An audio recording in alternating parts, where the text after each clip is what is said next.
सगळ्यांना नमस्कार. श्री स्वामी समर्थ. मी ज्योती. आज आपण बघणार आहोत सगळ्यांना आवडणारी अशी पावभाजी रेसिपी. तर हॉटेलमधली पावभाजी काय एवढी टेस्टी लागते आणि त्याच्यामध्ये जो सुगंध येतो त्याने आपण रस्त्याने जात असेल तरी त्या वासाने आपल्याला पावभाजी खावीशी अशी वाटते. त्यामुळे सेम टू सेम हॉटेलपेक्षाही दुपटीने चविष्ट आणि छान अशी पावभाजी आज आपण बघणार आहोत. आज तुम्ही जर पावभाजी बनवली तर शेजारीन देखील तुम्हाला विचारेल की कुठल्या हॉटेलमधून पावभाजी आणली. तर चला बघूया पावभाजीची रेसिपी. पाणी छान असं उकळून घ्यायचं आहे. तर मिरच्यांचे देठ काढून घेऊया. आता तुम्हाला जर कमी तिखट पाहिजे असेल तर ही जी संकेश्वरी मिरची आहे ती कमी घ्यायची आहे. इथे बेडगी आणि संकेश्वरी मिरची घेतली आहे. संकेश्वरी मिरचीमध्ये एक चव असते, त्यामुळे आपल्या पावभाजीला देखील छान अशी चव येते. म्हणजे तिखट पण आहे आणि चव पण असते संकेश्वरी मिरचीने. तर हे पाणी आपलं चांगलं गरम झालं ना, त्यामध्ये ह्या मिरच्या टाकायच्या आहे. तुम्हाला जर पावभाजीची तयारी करायची असेल ना, की आपल्याला उद्या पावभाजी बनवायची आहे, तर रात्रीच या मिरच्या पाण्यामध्ये भिजत टाकल्या तरी चालेल.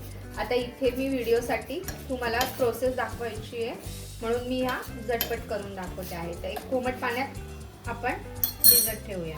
आता इथे लसणाच्या पाकळ्यासहित आपल्याला घालायचंय, कारण पाणी कोमट आहे. तर ज्या पाकळ्या आहेत त्याच्यावरची सालं इझिली निघून जातील, म्हणून पूर्ण सोलायची गरज नाही. सोललेला असेल तर तोही देखील टाकू शकता, पण तो गरम पाण्यात नाही टाकायचा आहे. तो तुम्ही डायरेक्टली वाटताना घ्यायचा आहे, नाहीतर ते गरम पाण्यामुळे तो शिजून निघेल. आता आपण सगळ्यात पहिले कांदे चिरून घेऊया. आता कांदे चिरताना किंवा भाज्या चिरताना कधीही असं एक छोटंसं वाटगं ठेवायचं, त्यामुळे किचनवर पसारा होत नाही. आणि कांदे पाण्यामध्ये टाकायचे, त्यामुळे डोळ्यांना देखील पाणी येत नाही. आता हे संपूर्ण कांद्याची सालं काढून घेते आणि पाण्यामध्ये 2 तुकडे करून टाकायचे आहे. जेव्हा कुठलीही रेसिपी मी दाखवते मैत्रिणींनो, त्यामध्ये मी टिप्स सुद्धा खूप छान छान देत असते, म्हणून स्किप न करता संपूर्ण व्हिडिओ व्यवस्थित बघा, म्हणजे त्या टिप्स तुमच्या रोजच्या जेवणात तुम्हाला देखील कामं येतील.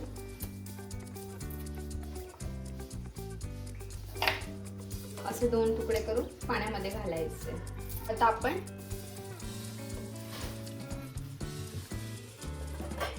आता आपण बटाट्यांची सालं काढून घेऊया. जोपर्यंत आपला कांदा चिरून थोड्या वेळ पाण्यात ठेवलाय तोपर्यंत आपण भाज्या ज्या आहेत त्या कुकरला लावून घेणार आहोत. त्यासाठी मी बटाट्यांची सालं काढून घेते आहे. आता कुठल्या कुठल्या भाज्या कुकरला लावायच्या आहे आणि कुठल्या नाही लावायच्या आहे ते आता आपण बघणार आहोत. सगळ्याच भाज्या आपल्याला कुकरला नाही लावायच्या आहे, त्याचं कारणही मी पुढे तुम्हाला सांगणार आहे. आता इथे गाजराचे देखील मी सालं काढून घेतले आणि मी स्वच्छ धुवून घेतले आहे. आता हे आपण कट करून घेऊया.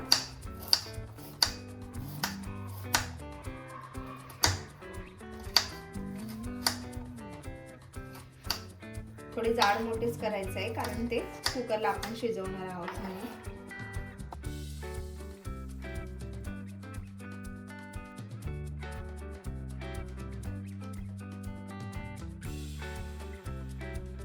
त्याच प्रकारे बटाटे देखील करून घेऊया. बटाटे देखील स्वच्छ धुवून घेतले आहे.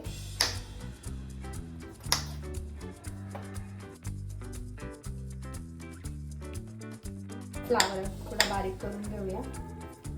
आता इथे मी गाजर, फ्लावर आणि बटाटा चिरून घेतला आहे, स्वच्छ धुवून तो कुकरमध्ये घालते आहे आणि त्यानंतर वाटाणे घालून घेणार आहे. वाटाणे जे आहे ते 2 वाट्या घेतले आहे. तुम्हाला कमी जास्त करायचं तर तुम्ही करू शकता.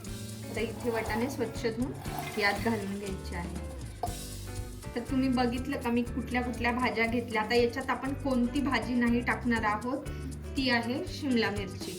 आता शिमला मिरची जर आपण पावभाजी जेव्हा टाकतो ना, एक कडवट असा त्याच्यामध्ये फ्लेवर येतो, म्हणून ती नाही घालायची आहे. बाकी सगळ्या भाज्या तुम्ही घालून घेऊ शकता. बीट माझ्याकडे नव्हते, तुमच्याकडे असेल तर तुम्ही ॲड करू शकता.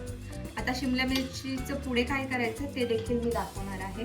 आता यामध्ये थोडंसं तेल घालणार आहोत. पहिले थोडंसं मीठ घालून घेऊया. त्यानंतर घालणार आहोत थोडंसं तेल आणि घालणार आहोत पाणी. इथं साधारण 1-2 ग्लास पाणी मी घातलं आहे आणि मीठ देखील घातलं आहे. आता मैत्रिणींना इथे मला तुमची एक हेल्प पाहिजे आहे. माझ्याकडे हा जो ॲल्युमिनियमचा कुकर आहे मला स्टीलचा घ्यायचा आहे. तर कुठल्या कंपनीचा चांगला आहे आणि तुम्ही कुठला वापरताय तर नक्की प्लीज मला कमेंट्समध्ये कळवा की स्टीलचा मला जो कुकर घ्यायचा आहे तुम्ही कुठल्या कंपनीचा घेऊ, मला नक्की कमेंट्समध्ये कळवा. तर आपण कुकरचं झाकण लावून घेऊया आणि 3 ते 4 शिट्ट्या काढून घेऊया. आता आपण ह्या ज्या आपण मिरच्या आणि लसूण भिजत टाकला होता याची सालं काढली तरी चालेल, नाही काढली तरी चालेल, पण खूप जास्त पण नका ठेवू, तोंडामध्ये येतात म्हणून. आता याची आपण चटणी वाटून घेणार आहोत आणि वाटल्यानंतर त्याच्यामध्ये काय घालायचे ते देखील मी दाखवणार आहे. तर आपण लसूण घालूया, जी चटणी बनवायची त्यासाठी. आल्याचा एक मोठा तुकडा घेतला आहे, त्याची सालं काढून स्वच्छ धुवून तो चिरून घेतला आहे, तो घालूया. आणि ह्या ज्या मिरच्या आपण भिजवल्या होत्या त्या यामध्ये घालणार आहोत. आता जर कधी ही चटणी आहे ना पावाला लावून जेव्हा आपण पाव गरम करतो ना तो खूपच छान लागते, किंवा नुसती भाकरी बरोबर खायला देखील छान लागते, पण त्यावेळेस याच्यामध्ये अद्रक घालायचं नाहीये. मीठ घालूया 1 चम्मच. आपण जेव्हा कुकरला भाज्या लावल्या त्यात देखील मीठ घातलंय, म्हणून मिठाचं प्रमाण व्यवस्थित बघून घ्या. आता याला आपण छान बारीक करून घेऊया.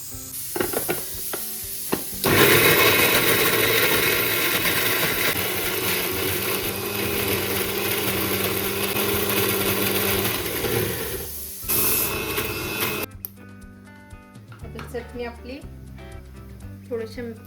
थोडी बारीक झाली आहे. आता यामध्ये एक अर्धा लिंबू आपण पिळणार आहोत.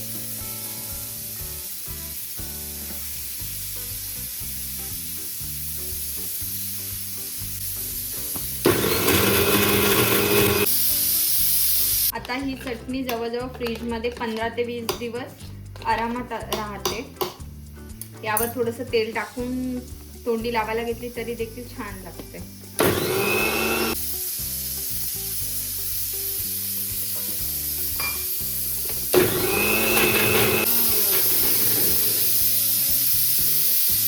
चटणीला कलरही खूप सुंदर आला आहे, त्यामुळे आपल्या पावभाजीला देखील छान कलर येणार आहे आणि चटणी छान वाटून झाली आहे. तर इकडे मी कांदा बारीक चिरून घेतला आहे. आपण कांदा फ्राय करायला टाकू तोपर्यंत आपले टमाटे देखील चिरून होणार आहे. आता एकीकडे आपले कुकर होत आहे, एकीकडे मी कढाई ठेवते आणि कढाई स्वच्छ धुवून आता त्याच्यामध्ये पाणी सुकलं की मी ऑइल घालणार आहे. आता मॅनेजमेंट करून जर मैत्रिणींना आपल्याला एखादी वस्तू बनवायची असेल ना तर वेळेत वेळ काढून आपण आरामात बनवू शकतो. त्यासाठी तुम्हाला बाहेरूनच ऑर्डर करून खायची आवश्यकता नाही. आवड असली की सवड बरोबर मिळते. त्या प्रकारे एकीकडे कुकर होतं, एकीकडे कांदा होईल तोपर्यंत टोमॅटो चिरून होईल, म्हणजे आपली भाजी झटपट होईल. म्हणून वेळेत वेळ काढून नक्की तुम्ही पण घरी ट्राय करा. बाहेर अनहेल्दी खाण्यापेक्षा घरी काहीतरी आपलं छान मुलांना बनवून चारा. आता इथे तेल आपलं व्यवस्थित गरम झालं आणि मोहरी घालून घेणार आहोत. खूप तेल गरम झाल्यावर नाही घालायचे आहे, कारण जेव्हा आपण कांदा फ्राय करणार आहोत ना मोहरी व्यवस्थित फ्राय होणार आहे. जिरा आणि मोहरी दोन्ही मी घालून घेतला आहे. आता इथे मी तुम्हाला हिंग दाखवायचं विसरली, तर इथे हिंग देखील घालून घ्यायचं आहे थोडं. म्हणून मी बोलते स्किप न करता सगळा व्हिडिओ बघा, म्हणजे रेसिपी नक्की कशी झाली आहे ते तुम्हाला व्यवस्थित कळेल. आता आपण यामध्ये कांदा घालून घेऊया.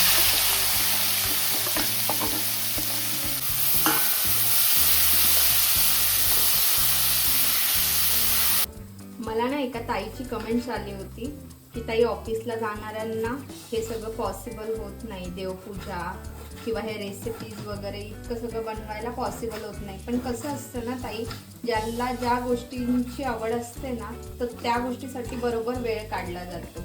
ऑफिसला जाऊनही खूप सगळ्या बायका अशा आहेत की ज्या ह्या सगळ्या गोष्टी करतात. असे यूट्यूबर्स पण तुम्हाला दिसतील की ते ऑफिस सांभाळून यूट्यूब चॅनल चालवत आहे. तर असं काहीच नाही आहे की ऑफिसला जातो म्हणून आपण हे घरी जास्त जेवणाच्या ह्या वेगवेगळ्या रेसिपी बनवू शकत नाही किंवा देवाला वेळ देऊ शकत नाही, असं काही नसतं. वेळ तुम्हाला काढायचा वेळ कोणाकडेच नसतो. आजकालचं जे शेड्यूल आहे ते इतकं बिझी झालं आहे ना की 4 वर्षाच्या मुलाला देखील आज वेळ नाही आहे, तर आपण खूप लांब आहोत. तर वेळ काढलं तर सगळ्या गोष्टी होतात. आणि कुठलीही रेसिपी बनवताना आहे ना, मॅनेजमेंट महत्त्वाचं आहे. ते प्रत्येक गोष्टीतच आहे, जॉबमध्ये देखील आणि घरी देखील. ज्या बायका घरी असतात ना, त्या देखील खूप कष्ट करतात आणि ह्या सगळ्या गोष्टी करतात. तर असं बिलकुल नाही आहे. खूप बायका अशा आहेत, खूप ताई माझ्या अशा आहेत की ज्या ऑफिसला जाऊन जे स्वतःला आवडतं ते देखील करतात. आणि दुसरी गोष्ट कशी आहे ना, की मी सुद्धा ऑफिसला गेली आहे. मी जवळजवळ 15 वर्ष ऑफिस केलं आहे. पण आता मुलीला सांभाळण्यासाठी कोण नाही म्हणून मी देखील घरी असते. पण मी ऑफिसला जाऊन ह्या सगळ्या गोष्टी केल्या आहे. आत्ता तुम्हाला हे व्हिडिओद्वारे दाखवते, फक्त इतकाच फरक आहे. पण वेळ काढला की सगळ्या गोष्टी व्यवस्थित जमतात. पण त्यासाठी तुम्हाला कसा वेळ काढायचा आणि कसं मॅनेज करायचं हे तुम्हाला ते करता आलं पाहिजे. त्यासाठी तुमचं डोकं चाललं पाहिजे. आणि ज्या खरंच त्या ताईंना पण ऑफिसला जातात ना, त्यांना तर बिचाऱ्यांना कसा वेळ काढून त्या कसं करतात, त्यांना पण सलामी आहे की खरंच त्या दोन्ही गोष्टी कशा मॅनेज करतात. म्हणून असं काही नाही आहे. घरी असतात त्यांनाही कामं असतात, ऑफिसला जातात त्यांनाही कामं असतात. ते तुमच्यावर असतं कसं मॅनेज करायचं आणि कसं.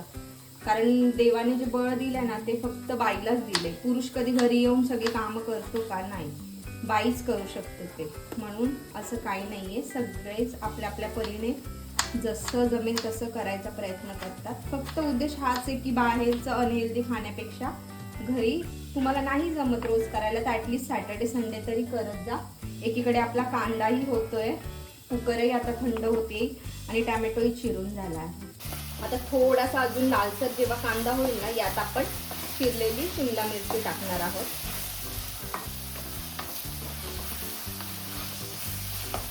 आता इथे मी जे बोलली की पुरुष काय घरी येऊन करतात का? काही दादा पण असतील जे आपल्या मिसेसला हेल्प करत असतील किंवा घरी येऊन तेही थोडंफार काम करत असतील. पण जे नाही करत त्यांच्यासाठी हे होतं. तर त्यामध्ये दादा लोकांना राग नका येऊन देऊ, नाही तर मला परत कमेंट्स येतील की ताई आम्ही करतो म्हणून घरी. तर करतात, काही लोक घरी करतात, असं नाही की सगळेच नाही करत. ज्याला पॉसिबल होतं तेही करतात.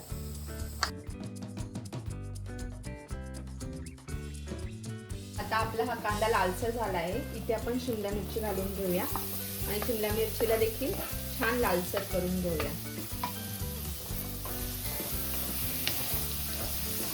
आता इथे आपण जी चटणी बनवली होती ती घालून घेणार आहोत. आता इथे तुम्हाला कमी जास्त तिखट पाहिजे त्याप्रमाणे. आमच्याकडे पावभाजी थोडीशी तिखट आवडते, त्यामुळे मी जास्त घालते आहे. आणि हळद आणि लाल तिखट घेतलं होतं ते देखील घालते.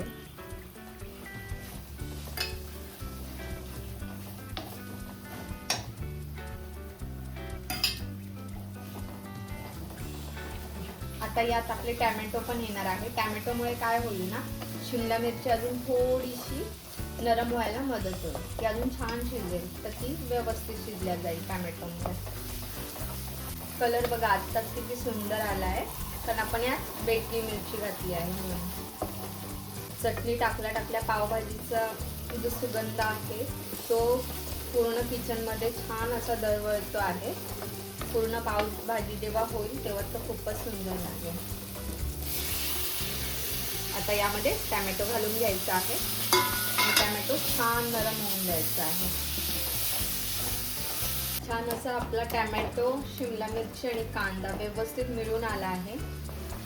आता याला आहे ना थोडंसं झाकण ठेवून टॅमॅटो अजून बारीक होऊन देऊया. यामध्ये मी थोडेसे पाणी घालणार आहे.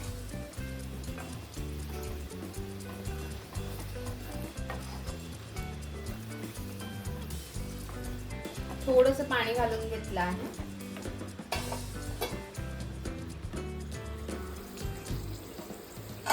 आता आपली जे पावभाजीचा मसाला आहे सगळा मस्त एकजीव झाला आहे आणि रंगही छान आला आहे. आता आपण ज्या भाज्या बॉईल केल्या आहेत त्या यात आपण घालणार आहोत. आता यामध्ये जेव्हा आपण मिरचीची पेस्ट बनवली त्यातही मीठ घातलं होतं आणि भाज्यांमध्ये, मग त्या अंदाजानेच आपल्याला बाकीचं मीठ देखील घालायचं आहे. आता इथे कोथिंबीर आणि बटर आपलं बाकी आहे ते देखील घालून घेणार आहोत. आता इथे आपण थोडंसं बटर घालून घेणार आहोत.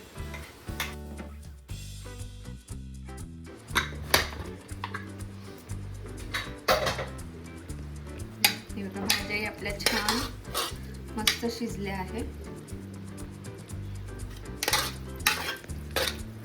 आता आपण ह्या मॅशरने व्यवस्थित एकजीव करून घेऊया.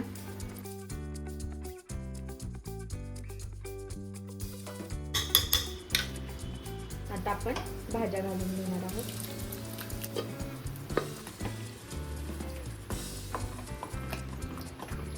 छान मिक्स करून घ्यायचं आहे. आणि हे कुकर होतं, यातच आपण थोडेसे पाणी गरम करून घेऊया.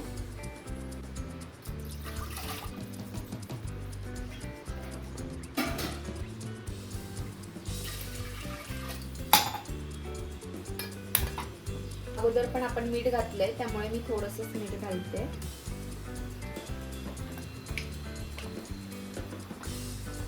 आता आपण पावभाजी मिक्स करून घेऊया. आता हा जो पावभाजी मसाला आहे तो आपण घालून घेऊया. आणि हे गरम केलेलं पाणी यामध्ये घालून घेऊया.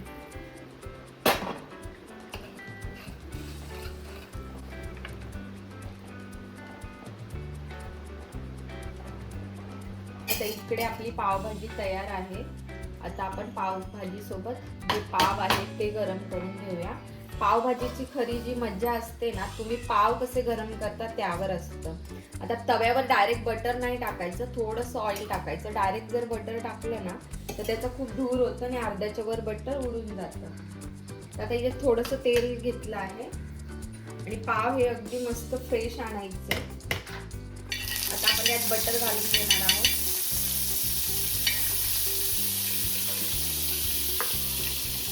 आणि जी चटणी आपण बनवली होती ती थोडीशी घालणार आहोत.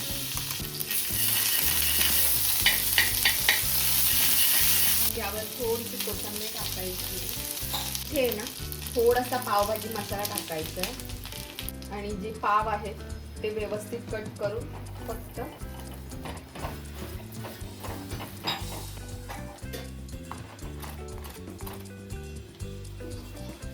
कोणाला जास्त स्पायसी नको असेल तर तुम्ही स्किप करू शकता, फक्त पावभाजीचा मसाला लावा.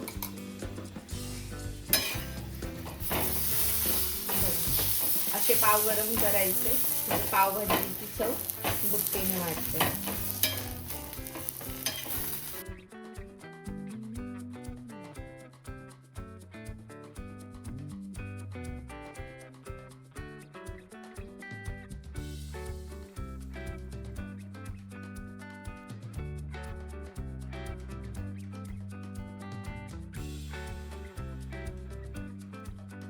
तर तयार आहे आपली मस्त छान अशी पावभाजी.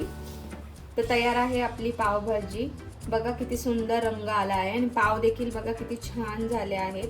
असे पाव गरम केले ना तर पावभाजी तुमची खायला अतिशय छान लागेल. आणि हे गरमागरम खायचं आहे, थंड झाल्यावर याची एवढी अशी मजा येत नाही. त्याबरोबर कच्चा कांदा, लिंबू घ्या आणि पावभाजीची मजा घ्या.